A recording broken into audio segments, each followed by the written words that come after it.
In some Far East countries like this, specifically in China and India, the air quality is absolutely terrible. The fumes are not just from their vehicles, by the way. It's often because they have industries within the city. But something we can do in the UK is try to reduce our air pollution in the big cities. But there's no doubt about it. Cars are an essential part of our lifestyle. And whilst driving through cities like this may be nice now, what we're doing really, there's no doubt, is polluting. People have to breathe in what our car puts out. And we would really like to escape that. So imagine a city with all electric vehicles, EVs, even trucks. It would be much quieter and non-polluting. And really this must be the aim. But how practical is it? How sensible is it? And one thing is certain, you cannot trust governments to put in sensible policies. And this is what this episode is about. We will first explode some myths to do with electric cars. The biggest problem people have is called range anxiety. Will they get to where they want to go, or will the battery run out? Well, just to tell you, these days with lead companies, and there is really one company way ahead of the rest called Tesla, they're offering ranges of 350 miles or so, and some of them almost 400 miles, and they're being extended. However, range as defined here does not mean you can drive that far. It's just a standard test where you can compare the models. When it comes to the actual range you're going to get, let's just put a few factors in here. Your only source of energy is the battery, so when you turn the windscreen wipers on, you drain the battery more. On a cold day, if you've got your windscreen wipers on and your heater on, then that really drains the battery faster. Or in the summer with air conditioning on, that drains the battery faster. So the actual range you're going to get may be only half, or even in extreme cases, less than half of the declared range here. And that has to be factored in, especially in the UK. You will often see figures like this. People travel less than 1 mile, 24% of journeys less than 1 mile. People travel 1 to 2 miles, 18% of journeys, and people travel 10 to 25 miles, some 12% of journeys. But all those short journeys normally would require a return trip. So for a start, we can double the distances. So it's very easy to mislead with statistics.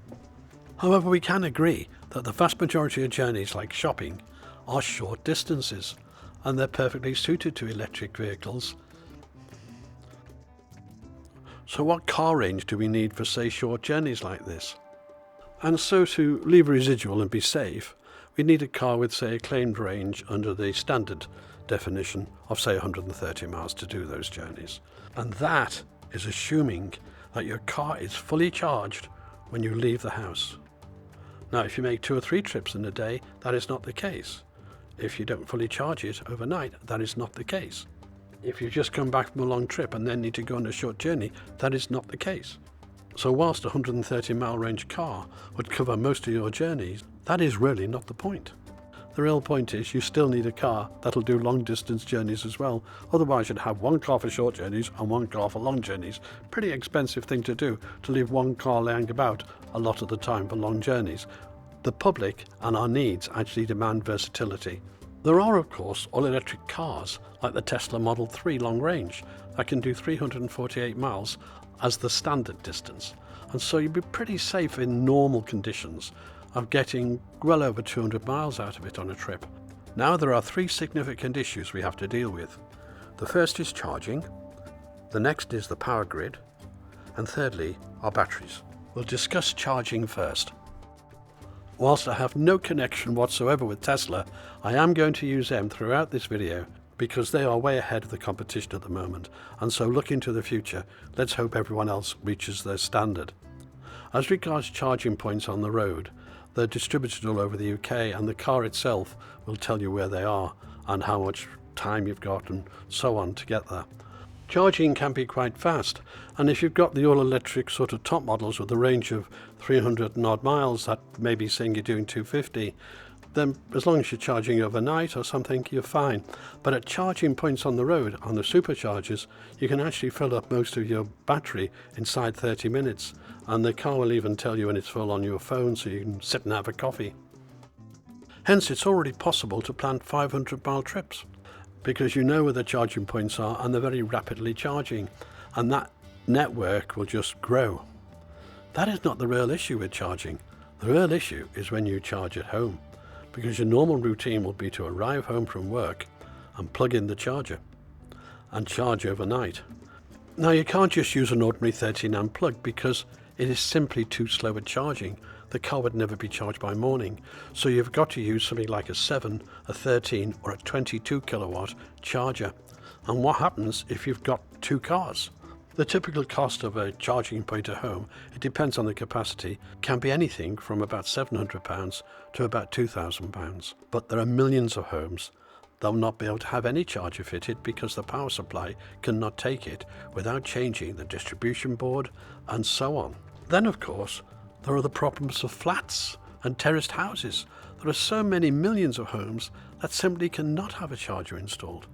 And you can't really think of putting a charger just outside your house on the pavement because there are many issues with that as well, besides the incredible cost. I've even heard unthinking politicians say, well, you can go to your local garage, which will now be a charging centre. So hold on here, you have to take the car from your house and park it overnight in a garage. How big would that garage have to be? It would have to be maybe 20, 30, 40 times bigger than the current garage. And don't say, well, you can call into a fast charge on the way home, because on the way home, everyone will be doing that. And there'll be huge queues down each road for every garage and a half an hour's wait at the best when you get there. It does not make sense. So now we come to the second point, which is the power grid. Basically, there isn't enough generating power there to supply all this extra electricity, so we'd have to build a lot more capacity into the system. And that capacity, which would have to be baseload, is not being built. And now there's another problem.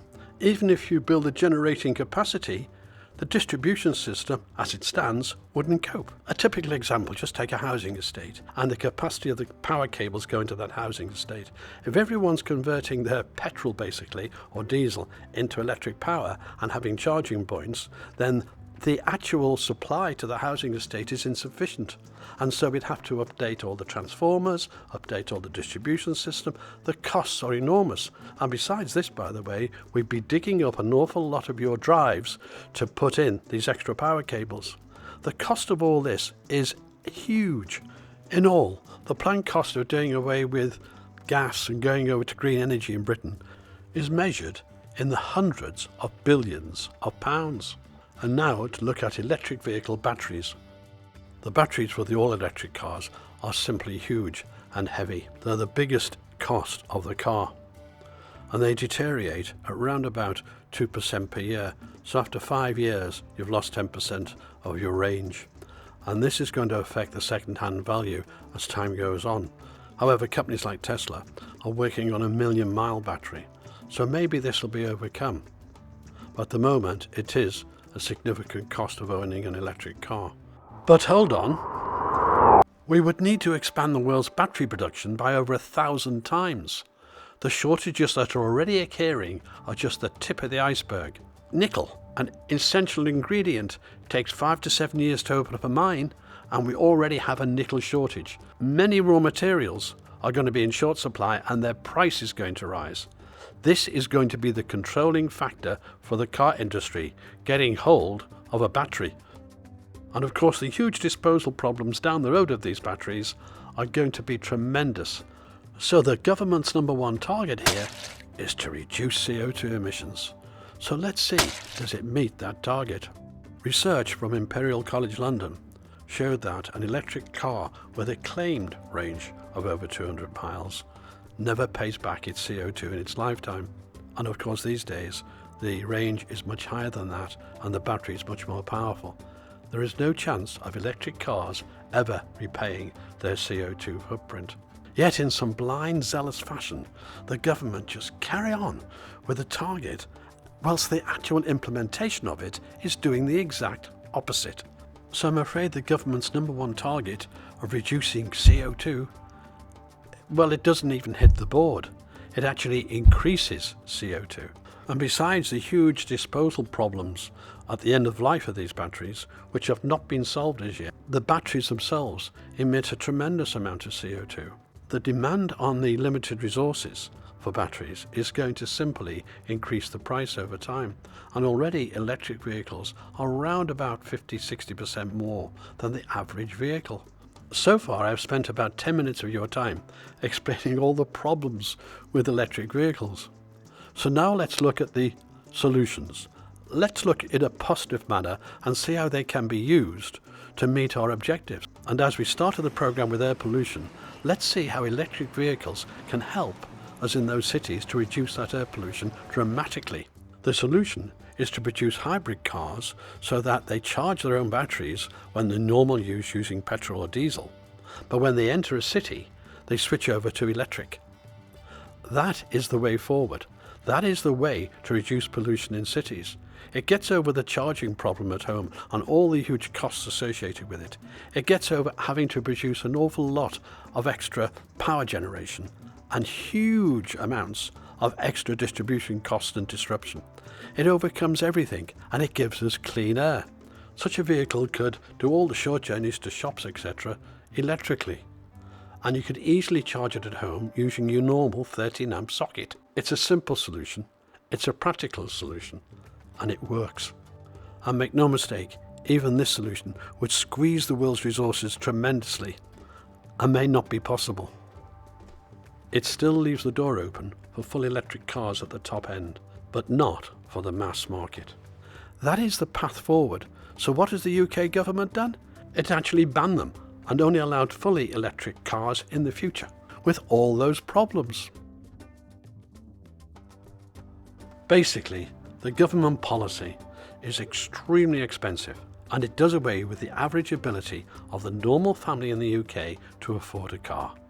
That is what it will do. It will restrict your mobility and restrict your movement, and it won't even achieve its main objective. It will not work, and for the reasons I've outlined in the first 10 minutes of this video, it will fail.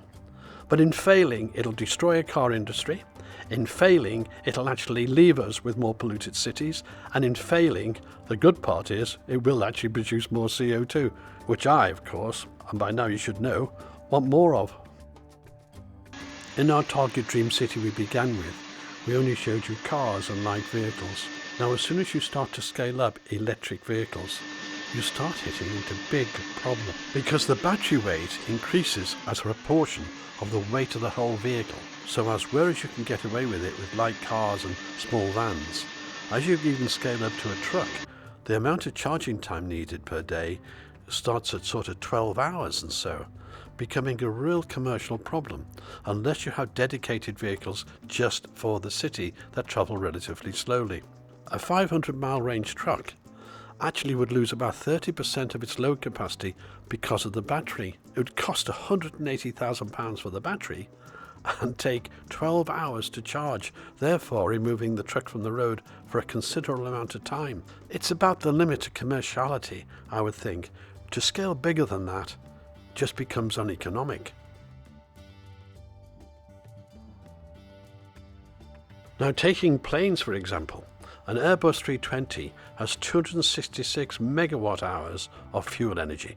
The battery to hold that amount of energy would be 19 times more than the maximum takeoff weight of the aircraft. And assuming you could charge it, say, 18 times faster than a Tesla supercharger, it would take 88 days to charge the battery for a new flight, so you could only use it once every 3 months or so. But then, of course, the poor plane couldn't take off.